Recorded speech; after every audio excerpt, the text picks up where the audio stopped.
What up, roomies? Tonight's guest is someone who spent his life turning imagination into reality. He's a comic book writer, filmmaker, creator, and lifelong martial artist who's learned that whether you step into a fight, writing a story, or chasing a dream, success usually comes down to the same thing: showing up when most people quit. He's worked in indie comics, indie films, and creative projects where there's no guarantee, no shortcuts, and no roadmaps to success. Tonight, we're talking about how comic books are actually made, what it takes to bring a story from your imagination into the real world, the challenges of getting creative projects off the ground, lessons learned from martial arts, filmmaking, discipline, creativity, and why so many people never finish the things that they dream about creating. Welcome to the show, Matthew Jasso. What's up, I man? knew I should. I forgot. Hasso, jalapeno Hasso, Hasso. same thing. Hasso, I don't look it, my but I'm bad. half Mexican.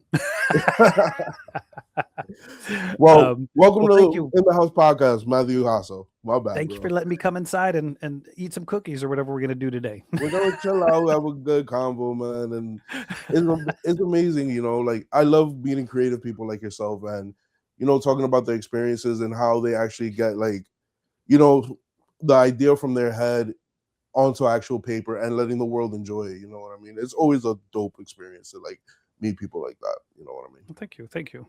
Yeah, it's fun in a way. It is. So let's start here, right? Okay. What was the first story you ever created that made you realize I think I can actually do this? I think I was in like first or second grade, Okay.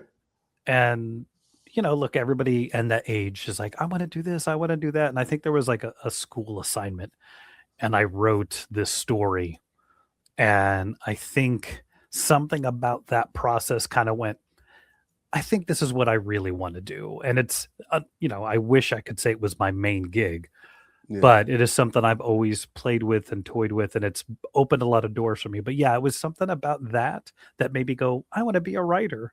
And I just kind of have always, it's been my consistent hobby throughout my entire life. Okay. Have you because I know you're an indie comic book writer. Do you do illustration as well, or just write the main story out? Not that I'm going to show anybody.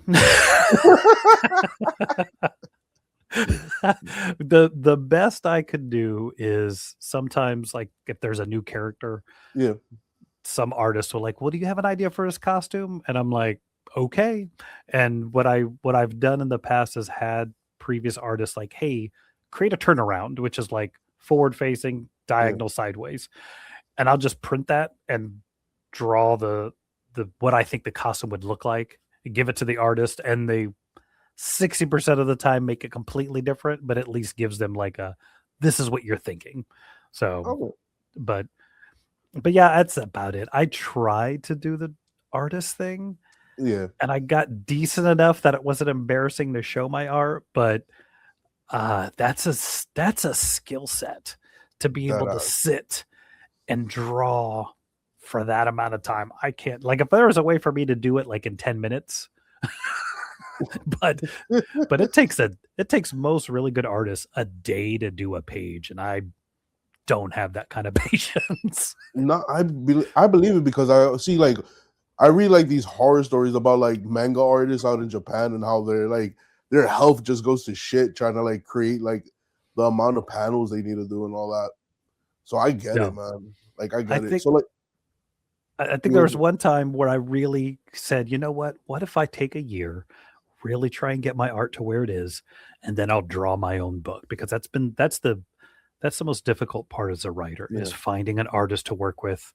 I mean, if you pay them, but that's a big budget. But so I took that year, got decent, and then was like, all right, I'm going to draw this comic. And I had written the script, sat down, started drawing the first panel, and realized all I had done was learn how to draw people, and I couldn't draw backgrounds. It was like, nope. But I just put the paper aside. I don't think I ever drew again.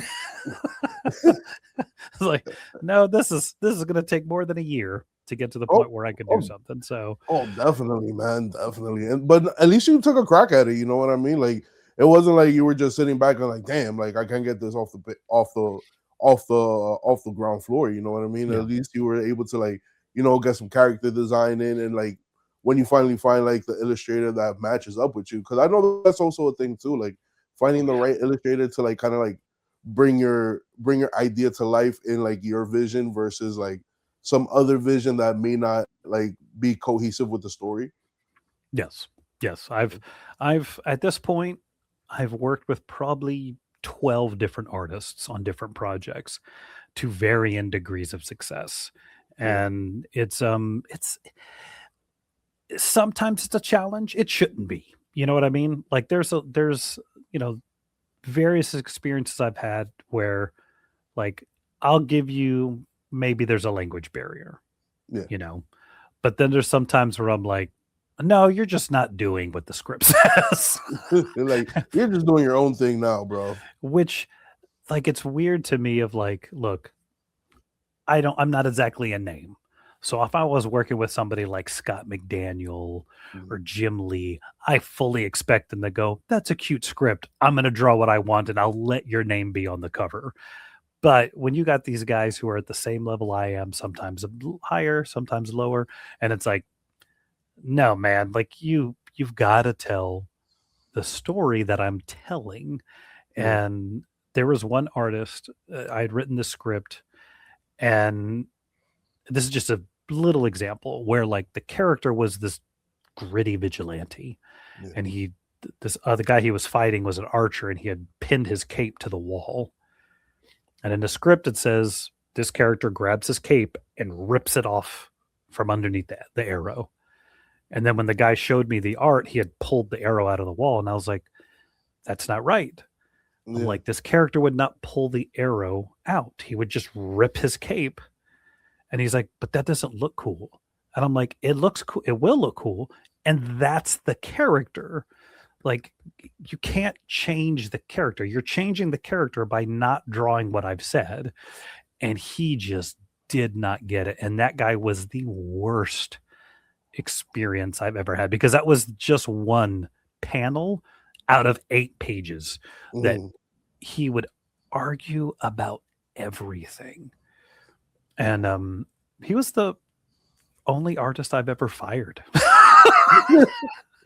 Well, by what you telling me, I would have fired him too. Like if you and how many panels does a page usually take? Because I'm not too familiar with. 5 to 7 or 5 to Okay. 6. It depends. Like because for me personally, I like some detail and some action. Yeah, I like having I don't want like as much as Bendis used to get away with here's a splash page with 80,000 word balloons. yeah, I don't want that. I want to get angles. I want things to be different. Even in a talking scene, let's get the camera moving. So yeah, there's about 5 to 6. Once you push 7, unless you're Mitch Gerard's doing like Mr. Miracle, yeah. yeah, the 9-page grid is very difficult for most artists to do. So yeah, you want to keep it like 5 to 6. And if you have an artist who really has a good style, sometimes you can go down to 3 just to Well, kind of let him take up the page. But yeah, 5 to 6. So honestly, it was a nightmare, bro. Like I hate to start out negative, but no, like you good, but this is the stuff that people love to hear. Is like it's real life. You know what I mean? well, Like, and it's especially when it comes to like creating something, like you want it to be on point. And this is the difference between like our generation, because I'm about 36. I think you're similar to my age, right? Nah, low, low up. We're gonna give you 38. We're gonna give you 38, right? it's 14 years off, but I'll take it. Right. But when it comes to like the older school creatives, right? We're more hands-on, we're more into the detail, and we love the human aspect. It's not like now where you could use like Chat GPT or AI to kind Yeah, of create all that, but it also misses that human element. correct. Yes, You know and what I I mean? think that's where, like, for me, it's difficult because I don't want to draw the page for you. One, I Yeah, can't, but two, like I sometimes depending on the thing, I will leave it open. Like, yeah, hey, panel 2, so and so runs across the street. It's a wide shot. As an artist, you should understand what a wide shot is, what somebody looks like running across the street, and what a street looks like. Yeah. So that's where sometimes like, okay, but if I'm like, he's been shot in the leg, he's stumbling, it's raining, put those details in there. Now I don't need to draw it, or you should know what stumbling Yeah. is. And I think that's where sometimes that human element, like you may do something different. Well, he's stumbling, but I also have him grabbing his leg and there's a rip in the pants. I didn't go into that detail, but if that artist brings that, it just makes it that much better. And something like Chat GPT or some of that stuff, Yeah. AI, it misses some of those things. I've had a couple times where like, this is a 5 panel and the artist will be like, you know what? I want to make it 7 and do these little things. Is that okay? And I'm like, let me see. And it, of course, makes it better. I'm like, of course, do that. Like, if you're bringing, adding to the character, adding to the story, I have no problem. It's when you start altering things where, like, no, this is changing the character. The character doesn't move like that. The character doesn't fight like that. The character doesn't do these things. That's where it starts getting difficult because, again, like, it's so hard in this industry to do something different. You know, look, everybody knows who Batman is. Everybody knows who Superman is. Everybody knows Homelander's Superman. Everybody knows Apollo's Superman. Yeah. So you want to do something a little different. And if your artist won't do the things you're writing, it's just going to be another Superman story or another Batman story, which is what I try to avoid when I write. Not, I get that, because you want that the spark. You don't want that general thing that you could be like, oh, this is just a knockoff of Deadpool or Spider-Man or the Hulk or whatever. And in the comic book world, because you have such prevalent characters like this, how do you kind of like make everything unique where it's like, okay, cool, like the character could relate to like the consumer or the reader, and they're like attracted to that, because like you've had you've had characters with powers all over, you know what I mean? Yeah. I mean, really, sometimes I don't want to say grabbing the human element, but just doing Yeah. something interesting. Like, um, the Phantom Hawk is the current thing I'm working on. And the most difficult thing about him is that his look and his kind of feel is he could just be Batman. Yeah. And some previous people who've worked on the project kind of just did him as Batman. And it's like, no, it's not Batman. He is. So I kind of, when I got kind of offered the, hey, what would you do? I was like, well, he's not Batman. He's not Daredevil. He is a soldier who's trying to figure out, um, like he's on like a soldier on a mission. His Yeah. mission is this. So he is a straight line character. If while he's on his mission, he happens to save somebody, cool. But he's not going to go out of his way. He's not patrolling the city looking for crime to fight. He is trying to stop this company from experimenting on other soldiers like he was experimented on. So his mission is, I have to stop them. So if he has to fight a bunch of security guards, he's not going to kill them. He's going to maim them and make sure they can't come back. But he's not going to patrol the city. So, like, I think the first panel to really establish that, I was just like, I'm in Crestview and the rain is going to try and wash this city. He's like I care. I'm just here for this. So there's no concept of he owns this city. It's not Batman where Gotham is his home turf. It's like, Yeah. I'm here to do this mission. I'm going to do the mission. And when I'm done, I may go somewhere else. And then that place will be the place he hates, but he just wants to go on his mission. So I think that's where finding what the character is about and doing something different instead of going like, well, I'm just going to have him patrol for crime and open his cape and jump through glass windows. Like, that's all very Batman stuff, but that's not who he is. So trying to do the things that are cool, but not do like it's the same. That's been something I've tried to do a lot of. There was another character I was mentioning before, the same character is for Grok comics called Dark Owl, another kind of allegory Batmanish thing. And what I did is I was like, I'm just going to have him walking down the street. Like, Batman sits on the top of the rooftops and looks down. Like, no, this guy is going to literally say, like, crime is on the street. I'm going to walk the street and look for it. So there's he doesn't do the swinging into the crime. He's not climbing on the walls. He's literally walking down the street trying to find something to do. And it was like stuff like little things like that. I'm like, that's different. You know, I'm not saying Batman doesn't walk down the street, but Dark Owl's never going to be roaming rooftops. He's never going to be the in the gargoyles shadows. looking down, you know, He's not, and which is cool, but not that character. That's a Batman thing. And I think that's where, look, they're all very similar characters, but you have to do something different with them. That's kind of what I've tried to do, is just, we all know what the guy is. He's a vigilante. We know what it is, but do something different, have some fun. And that's what I really try and do with these characters. I got you. And this question just popped into my head.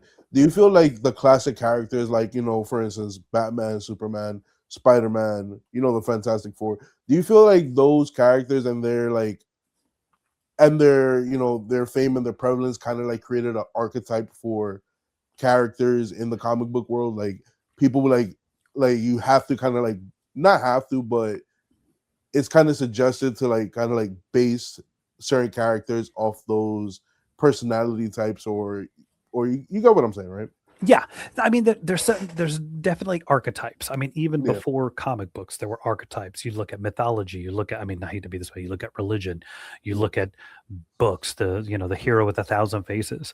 Like, it's all been done. It's just you got to do something different. And I think I always laugh about, like, this is something I noticed the other day when I was working on something. It's like, if you look at every other comic book, like, they always do like the Justice League allegory. They do the Superman, the Batman allegory. They might do a Captain America allegory. They never do an Avengers allegory. True. It's always the Justice League. It's always the Justice League. And I think what happened, and you might get a little bit of a Spider-Man thing, but I think what it is that the Justice League has those huge archetypes: Superman, Batman, Wonder Woman, the Trinity. It's very easy for you to just alter them slightly and everybody is already on board. And I think that's why you don't really have an Avengers allegory all the time. It's mainly the Justice League. But I do think that it has created that, especially once we got out of the 80s, when Superman and Batman stopped being best friends who did everything the same. And you created that that friction between, they can still be best friends, but they do things completely different. That, I think, across the board started changing how a lot of comic books and a lot of characters interacted. When I was working at Grok, so Grok Comics is a Christian comic book company. And the whole concept on that thing is that the main characters, the Remnant, they are considered terrorists, because the bad guys, the Watchers, work for the UN, and they're looked at as the superheroes. Like, this is a government, superheroes. They're the good guys that by the public eye. And then you have the Remnant, who are technically the good guys, but the public thinks they're terrorists. And I was like, there's a third faction here. And he's like, what do you mean? I'm like, well, there would be people who are superheroes, who are doing the good fight, who are not part of the Watchers. They are their own team, and they would actually be fighting the Remnant because they think they're bad guys. So now you have good guys going against good guys, not knowing that they're fighting each other, and just having that moment of like, oh, like, the Remnant, who are technically our leads, they could never work with the cops. The cops would think they were bad. So kind of adding that layer, getting rid of the idea of, just because you're a superhero, the cops want to work with you and that everything's buddy-buddy and the public loves you.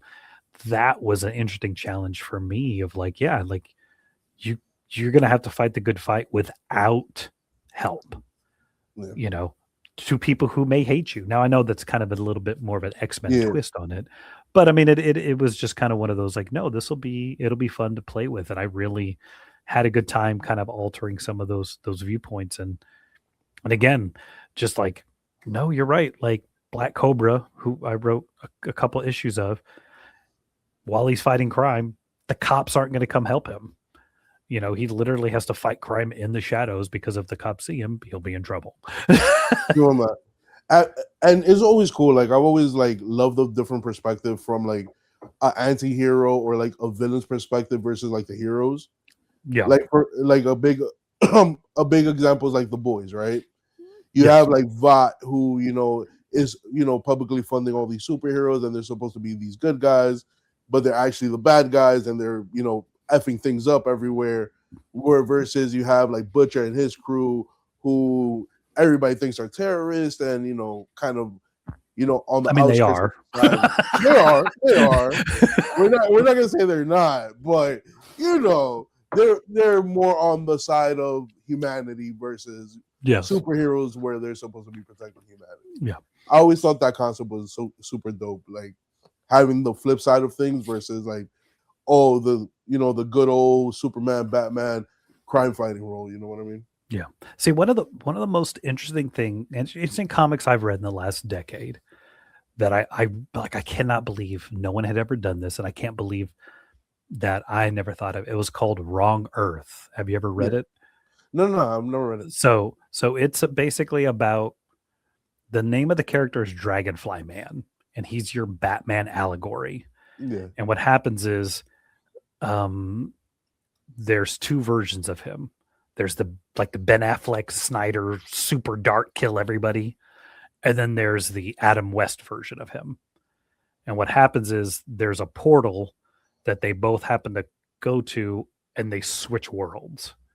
Oh, that's dope. So you have Adam West Batman, Cesar Romero Joker, and there's somebody else who goes, I can't remember. Yeah. They go to the Snyderverse, and then Ben Affleck and Jared Leto's Joker go to the Batman 66 universe. Yeah.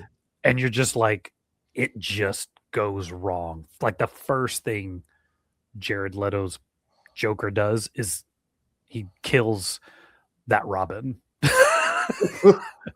Just like walks to the portal. He's like, oh my gosh. And he's like, oh, it's you. And he just like guts him and like eviscerates his stomach right there. And you're just like, oh my gosh. Like, oh, this is how we're starting. Yeah. And it's just this weird story of like the 66 Batman. When he's there, he's trying to fight crime, and the cops start shooting at him, and he's like, what is going on? And then in the other world, the Ben Affleck Batman, he's like, hey, the governor's been kidnapped. You need to go help him. And he walks up and just guns the bad guys down, and everyone's like, what did you just do? Like, what? Like, you're Batman. You're not supposed to be doing this. And it was such an interesting idea, because then you see them change because of the worlds they're in. And so it's a really interesting read. It's called Wrong Earth. If you get a chance, it's like a 6-issue series. It's not that long, I'll definitely check it out. It was really cool. And I was like, that is such an easy idea. I cannot believe I did not think of that, but it's really cool. So yeah, it's stuff like that where I'm like, turn some of these ideas on their head. Look, the boys, the evil Superman allegory has been done to death. Let's get back to doing, like, we were like, a friend of mine were talking about maybe doing something together. It's like, no one's creating that stalwart superhero anymore. Thinking about like Phantom Hawk. I love Phantom Hawk. I love writing Phantom Hawk. Phantom Hawk's not going to inspire any little kids to dress up as that character. At least I hope not. If that kid dresses up at Phantom Hawk, maybe something wrong with them. But it's a cool, fun book. But there's not, like, nobody's creating that. And I'm just like, how do we do that? Because I don't know that anybody wants that anymore, I don't know. When it comes to that kind of superhero where like you get like this big like explosion of popularity, like, and I'm gonna use Spider-Man for instance. Because Spider-Man, every kid loves Spider-Man. I have not met one kid that hasn't said Spider-Man is one of the greatest heroes, right? So, like, to create that kind of hero now, I don't know where the connection would be. I guess you would have to kind of like play into like modern society and how, a lot of things with like social media and stuff of that nature, and probably blend some of that stuff into it. Yeah. But yeah, I don't know how you would create like a Hallmark superhero anymore, or like a superhero that would be like super influential at Yeah. this Well, day and age. and even if you look at the two Superman movies that come out in the last 15 years, you have Man of Steel, which is a good movie, Yeah, but like, no. yeah, No, that is not Superman. It could have been the next movie he was Superman, but that's not Superman.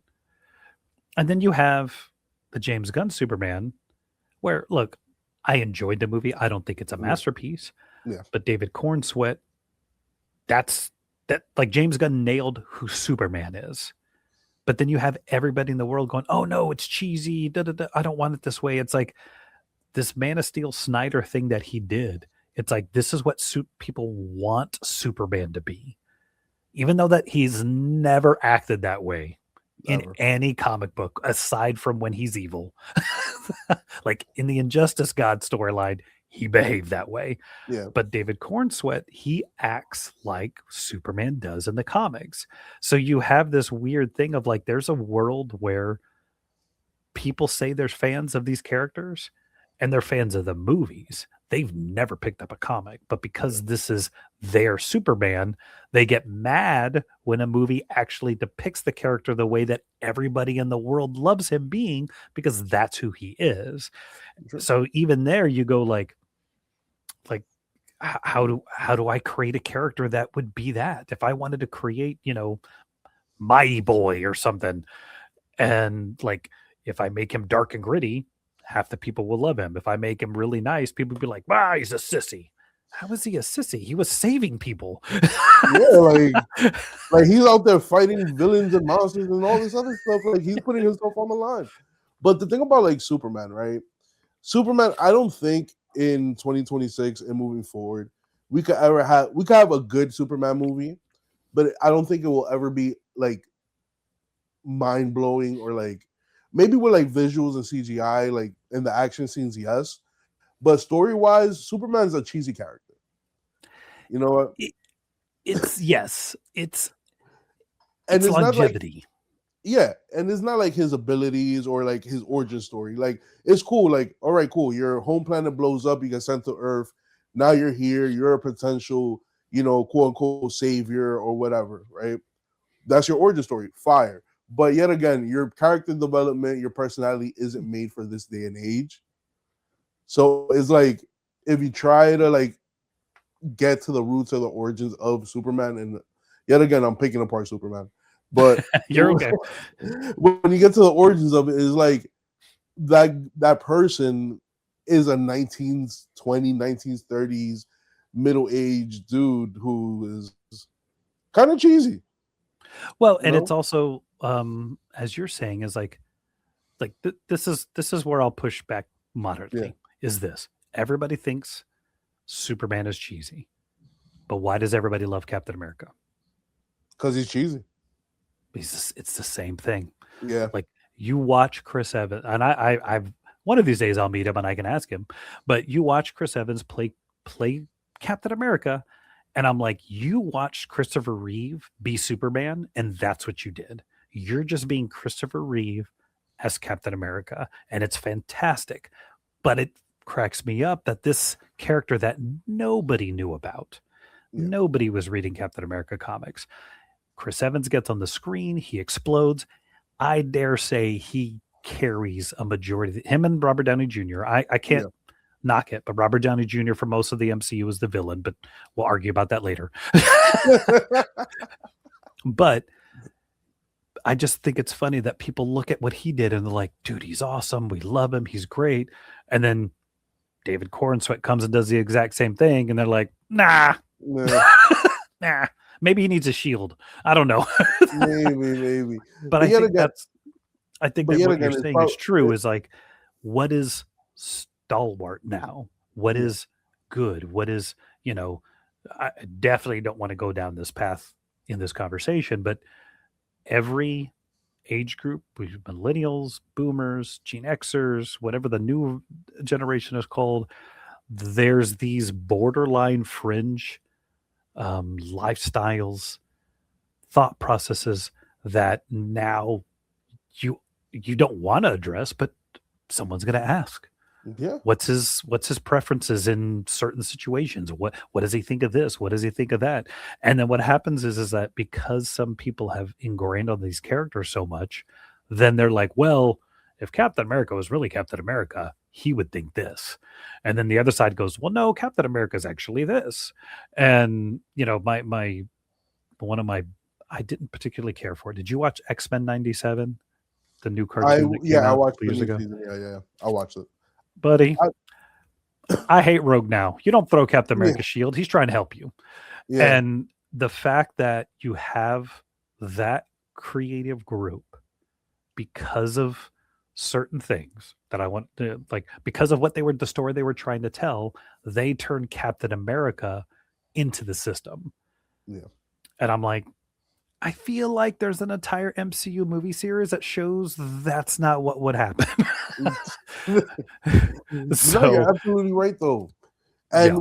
And with X-Men 97, I feel like it was kind of unnecessary because there Well, it was was a bad. lot of, yeah, it was super unnecessary, and they were trying to implement a lot of things that is going down in like today's culture, which I get. Like, with media and, like, with comics especially and superhero stories, you gotta keep them up with the times, keep them up with what's happening now. Yes. But yet again, I felt like a lot of it was just like pushed and like was very unnecessary, and like they made core changes to like characters' personalities that wasn't there previous in like the original series, which made it didn't make it feel authentic. Like, yeah, okay, cool. They spoke about certain topics that were happening today. Cool, but yet again, you're bringing this back from a '90s TV show, a '90s cartoon. Like, Yes. you also have to keep it in the perspective that in the '90s, a lot of shit flew that doesn't fly now.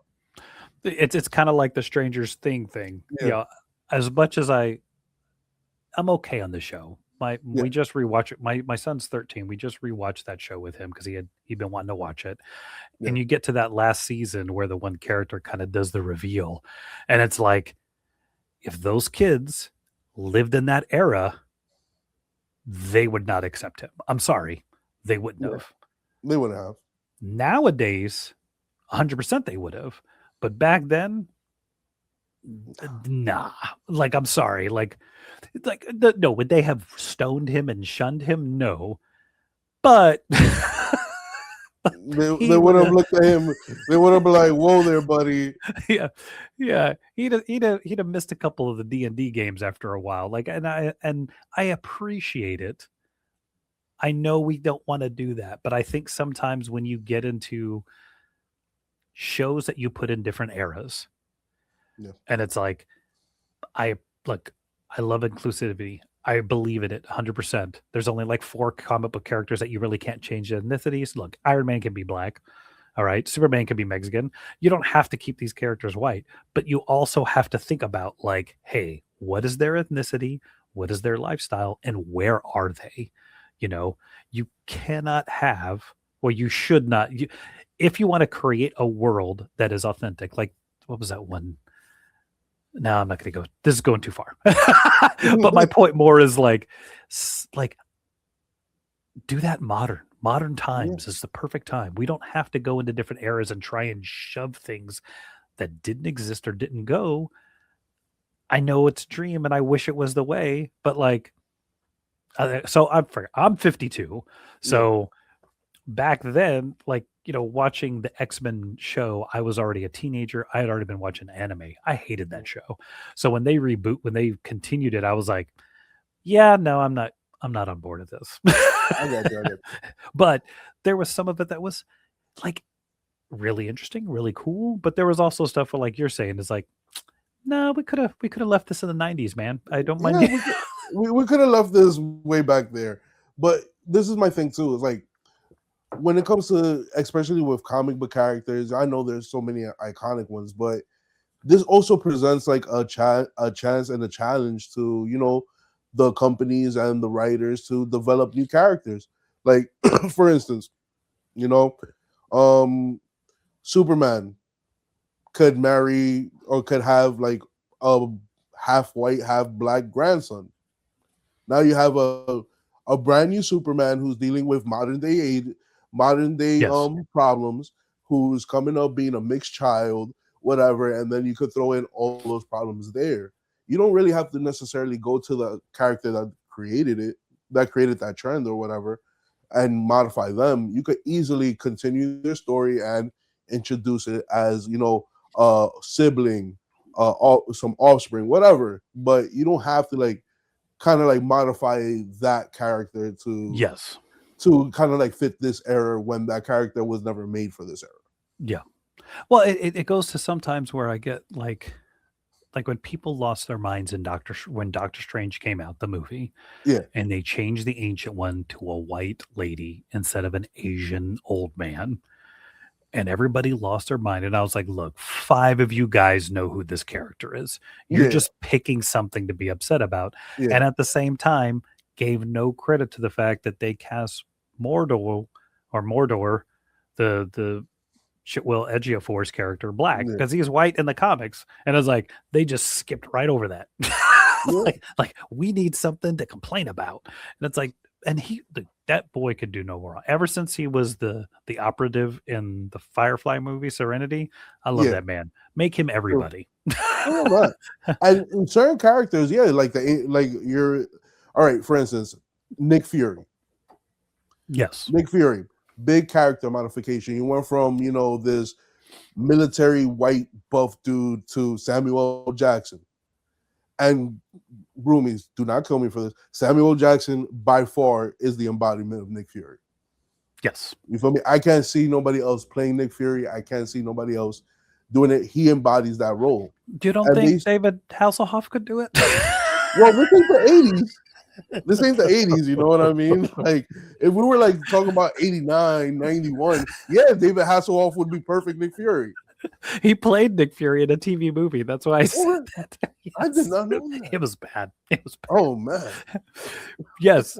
It's funny because like that is something from the Ultimates comics, where in that book they drew Nick Fury to look like Samuel L. Jackson, and 10 years later they make the movies, and I think it works. It's totally fire. The funniest thing was we watched. Have you ever seen X-Men Evolution?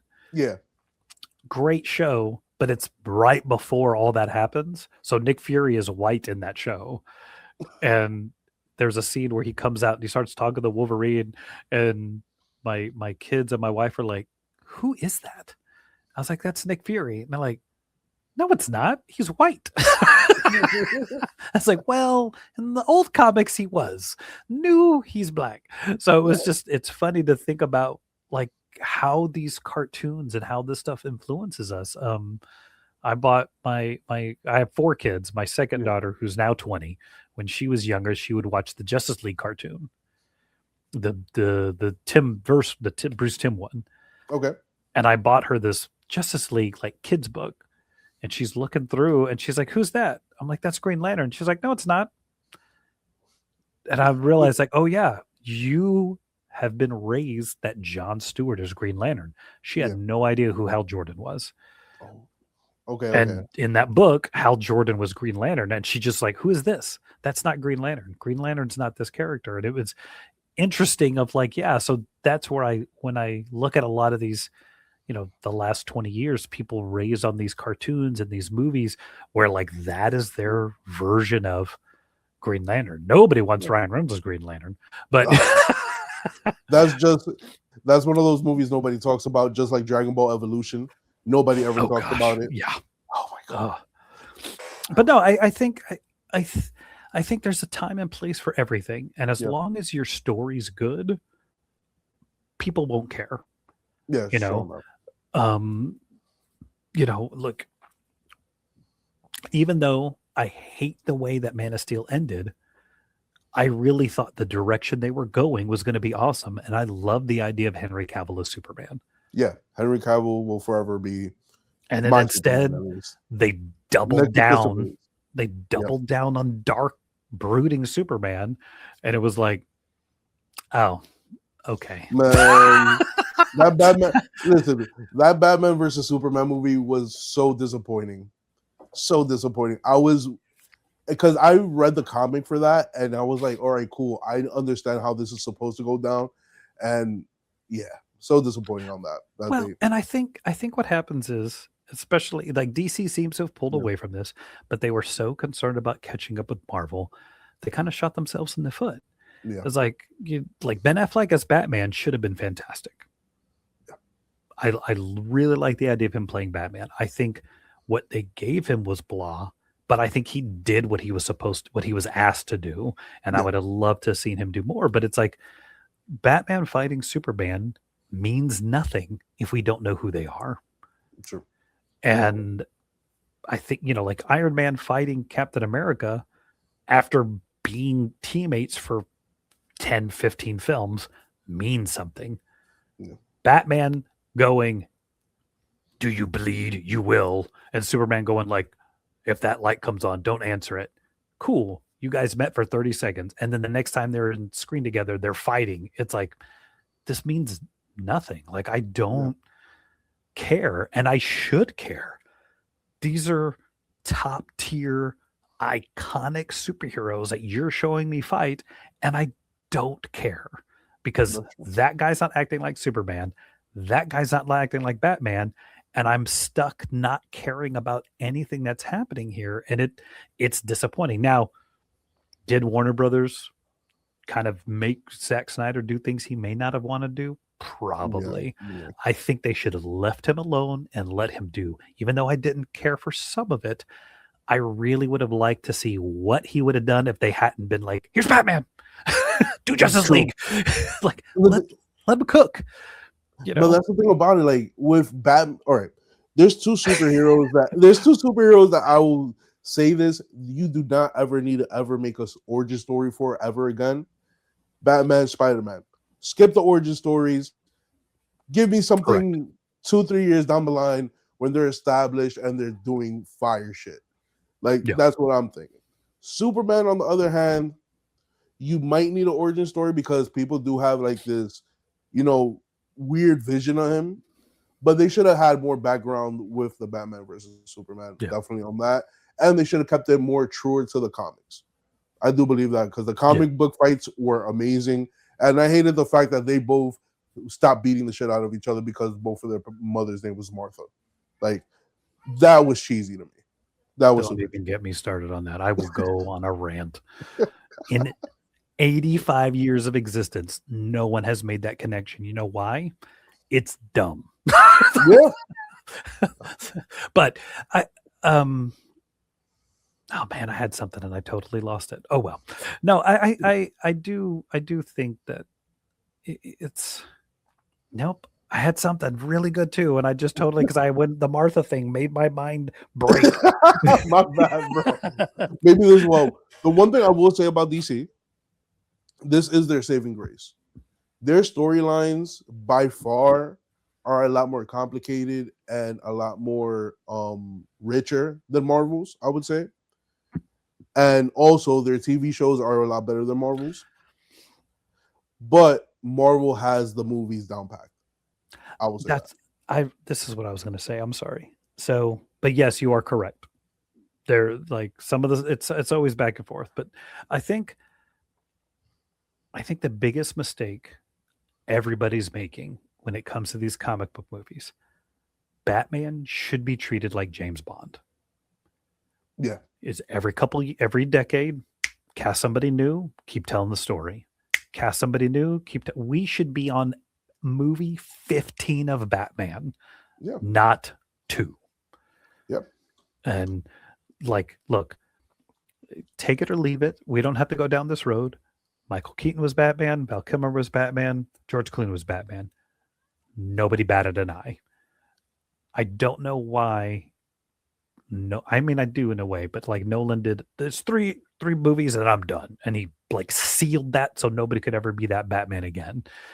Is Matt Reeves going to do that with his Batman? Probably, because James Gunn's going like, hurry, I want to bring Batman in. Nah. But I think that's the thing is I like as much as I love Chris Evans and Tony Stark as Iron Man and Captain America, like if they were done, let them walk away and recast them. Yeah. I think we need to get away from real-time storytelling and just let Batman be Batman. There are hundreds of stories about Batman that we can tell that we don't have to keep going to the Batman Returns and Arkham Asylum and Batman Year One. Yeah. Like one But of the coolest comic book movies of all time is that Dredd movie with Carl yeah, Urban as Judge Dredd. We got zero origin on him. He wakes up, puts on the helmet, does the job. At the end of the movie, he goes home. That's all we need. Like yeah, you're saying, we're in that era where we all know most of these origins. You don't have to explain to me what a superhero is. You open the thing, you open the opening credits, camera pans up, Batman's look over the city, he hears something, we follow him, we see the whole adventure. It ends with him back on the roof. We're done. We done.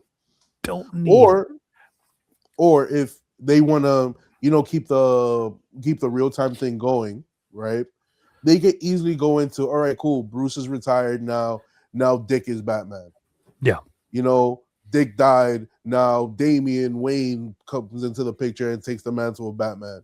Or even, the most infamous Batman of them all, Batman Beyond. We could bring that. We could bring him into the fold, which everyone's dying for. Or like, look, we all know no matter what, Batman's going to sell. Yeah. Like a live action Batman does great. Grab dude, go film 3 of them at the same time. You don't have to worry about if he's available later. You don't have to worry about if he ages out of the role. Go film 3 movies and release them, just like the Lord of the Rings. Batman's going to do well. Just do that. Like the fact that it took 5 years for you to bring Pattinson back, I'm like, what have you guys been doing besides that horrible Penguin show? No, actually, the first season of the Penguin was really good. It's okay. It's okay. I thought it was good. I was mad at the end. I was mad at the end. I was very mad at the end. I was like, all right, now I understand why nobody likes you no more. Yeah. No, I'm not a person who likes to follow villains. So I watched it for our podcast, but it was just like, but so now that we've talked about all the comic book things, good luck editing that. That's cool, man. Like to be honest with you, my editing process is super simple. Like I only really take out like long pauses and stuff like that. But other than that, I let the conversation rock, man. Because that's what people want to hear. People want to hear our ideas and opinions and stuff like that. I think like we're like, not to go too far again on it, but like I think the comic book industry, the comic book genre as a film genre, we're far enough into it. Like, okay, just start doing stuff. Let's just do different things, and like I'm one last thing, like I'm tired of the streaming shows where it's 8 episodes and you really wrote 4. It's okay for it to be 4. You don't have to drag it out, and I think sometimes like, okay, let's just like that Punisher Last Kill. Yeah. Chef's kiss. It was Werewolf by Knife. It was Chef's kiss. Yeah. Like, give us those. I don't need a 6-issue or 6-episode Moon Knight show where Moon Knight's only in 15 minutes. Like, that's a fact. Like, it's okay. Like, did you ever watch Bird Notice? That show from like 15 years ago? I've caught a couple episodes. Yeah. That show is the perfect Moon Knight show. If every so often when he decides to go fight somebody, he just put on the Moon Knight costume. Like we've lost the episodic storytelling in lieu of we know you're going to binge it. So this is actually a 6-hour movie we've chopped into episodes. But I think comic book, like the Arrowverse, really good about that. I think we need to get back to that with some of these characters. No, definitely do. And what I also think that we also need to start doing too is that instead of trying to like prolong certain storylines, and you can see this, and I'm gonna come at Netflix right now for like, all right, for instance, I don't know if you've seen The Last Airbender, the live action. No, I haven't. Well, when you compare it to like the original cartoon and you like go through the seasons, you'll see like, all right, cool, you could have easily fit all the storyline that was crucial in the cartoon into the live action if you didn't just drag this part out, or if you didn't just drag this out. And I get it because you're trying to make it relatable to, you know, live people, but we're not watching it for that. We're watching it for the live action version of what we fell in love with. Yeah. You made this live action version of the show because the show is so good. Yeah. Don't change it. Like Cowboy Bebop. Ooh, Like amazing. that Not the live show. action. Yeah, The not the live anime. action. It's perfection. Yeah. Just get those scripts and make them live action. Yeah. Like don't change. You didn't have to change anything. They're perfection. Why did you change Like, it? with Cowboy Bebop, they literally could have done this and just been done with it. Cowboy Bebop, 26 episodes, right? Yeah. Anime. They could have just crammed 2 episodes per episode, made it a 13 episode season, and just done it scene for fucking scene. Yeah. The timeline actual story arc of Cowboy Bebop is like 12 episodes. There are so many like the refrigerator alien episode that means nothing but is fantastic. You don't have to do that episode. It's okay. But yeah, that was one of those. I watched that show and I kept going like, it's got to get back on track in this next episode.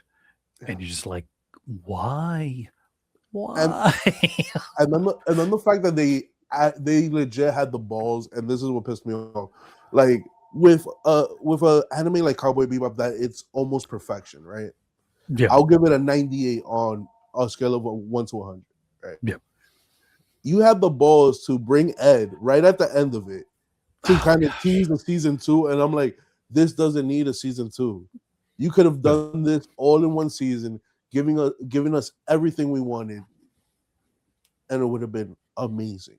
Yeah, there was that was my biggest thing with that. I was like, look, I know there's certain things you have to alter for live action, but you don't have to rewrite this entire story. But I will say I was very surprised. I didn't think John Cho could pull off Spike, and I thought he did a really good job. I think casting wise, I thought, dude, Mustafar as Jet Black was perfection. I had no complaints about the casting at all. Yeah, chick who played Faye, fantastic. Yeah.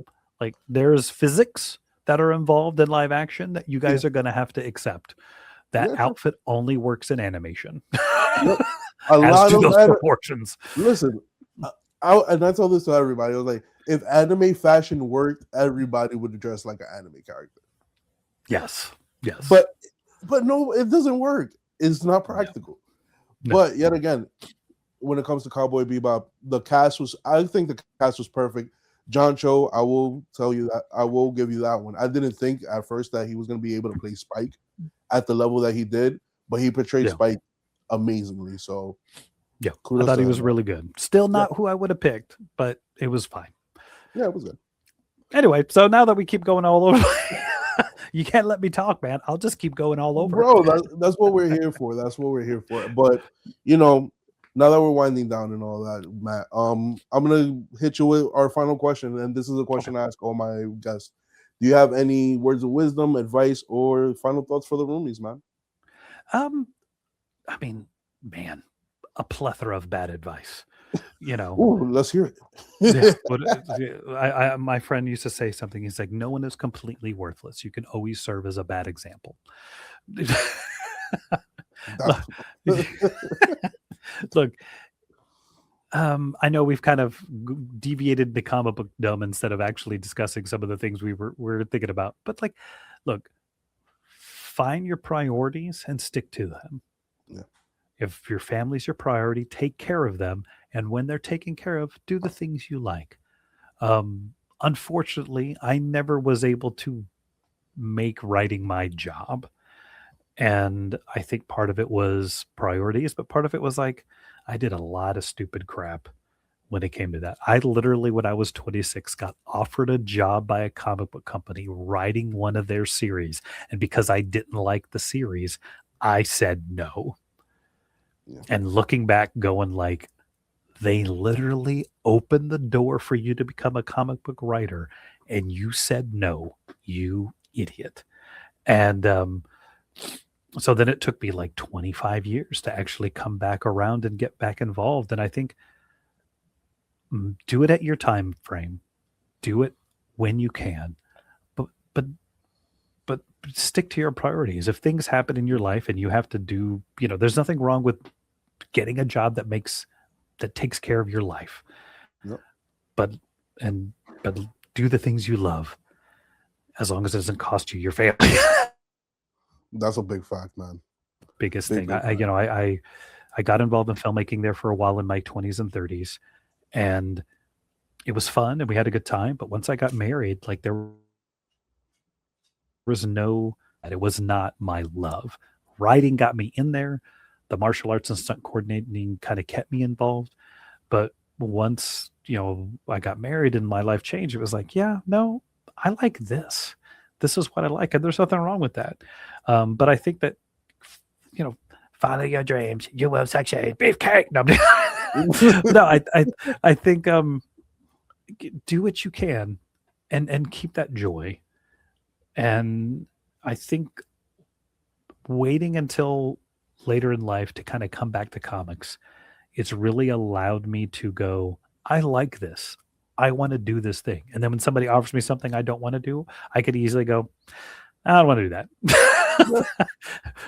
This one guy who I do a lot of work with, we kind of compare stuff back and forth, and he's always like, dude, I just saw this job. I think you should go for it. I'm like, nothing about that interests me. Like I don't want to write that, or I don't want to do that. And I think it's been nice and it's been fun. But I am ready. I think next, I don't know how long it takes you to release these episodes, but in 2027, I think I'm going to try and do my own comic book.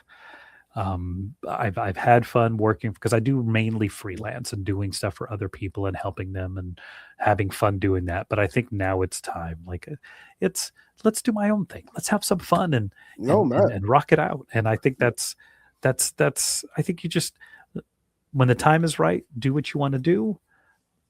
That's probably my biggest words of wisdom. I think is just know your priorities, stick to your priorities, and when you can, have some fun. I feel you on that, man. And Matt, I'm always here to support, bro. So let me know what I could do when you decide to start releasing your own comic. Let me know. Of course, I'll shout out, let the Rubies know to go check your shit out, man. Because perfect, I appreciate it. Because when it comes to a person who's creative and who's good spirited, I always want to help them out. And you, my brother, I vibe with you, so you already know, bro. Excellent. and Roomies, remember, it's never too late to do what you love. And if you got to take care of your bills and take care of your family, make sure you take care of them first, because at the end of the day, that's your support, that's your community. Those are the people who's gonna love you. Sometimes the dream takes a little longer to achieve, but it's not about the destination; it's about the journey. And with that, here you go. I got a last piece of advice. Go ahead, hit me. Oh, what happened? No, Did you go blank? Oh, okay, no, sorry, it went on black on my end. I was like, what just happened? Here's my last piece of advice. A friend of mine said this, and I think it really does. His dad told him this. It was never leave money on the table unless you have to reach past a snake to get it. Wow. There you go.